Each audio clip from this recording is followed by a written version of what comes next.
We find some fascinating stories of trust and faith in the Bible.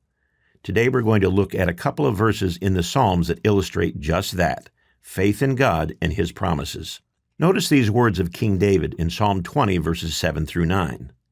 Some trust in chariots and some in horses, but we will remember the name of the Lord our God.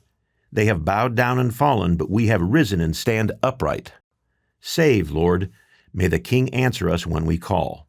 In these few verses, we find David comparing our trust in the human weapons of warfare versus trusting in the promises of God.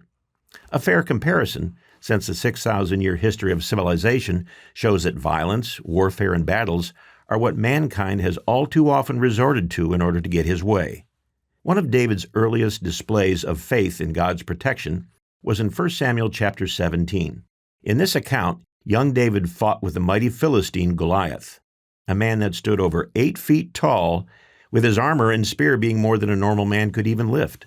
As we know the story, Goliath challenged any man of the army of Israel to fight with him, and as the scriptures say, when Saul and all Israel heard these words of the Philistine, they were dismayed and greatly afraid.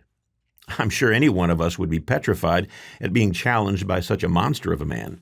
Yet we see that David showed his faith in God by challenging the Philistine giant. And amazingly, David's skill with a sling, coupled with God's divine hand, resulted in Goliath being slain by David. But we might ask, was fighting, warfare, and taking the lives of others in battle God's will for Israel, or for David for that matter? We should understand that David was a man of his times. He was born to Jesse years after Israel entered the Promised Land.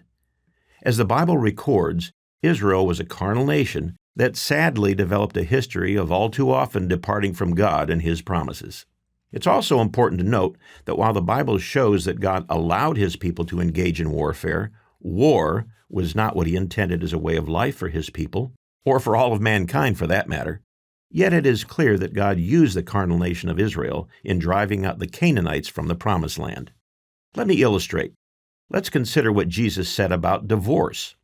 In the 19th chapter of Matthew, when Jesus defended the sanctity of marriage by saying, "What God has joined together, let not man separate," the Pharisees asked, "Why then did Moses command to give a certificate of divorce and to put her away?" But Jesus brought clarity to the question when He answered, "Moses, because of the hardness of your hearts, permitted you to divorce your wives, but from the beginning it was not so." The same can be said of warfare. Because of the hardness of their hearts and lack of faith, God allowed the Israelites to fight most of their own battles. But from the beginning, He had intended to fight for them. And given that David was born into this time in Israel's history, he became the human leader of an unconverted nation.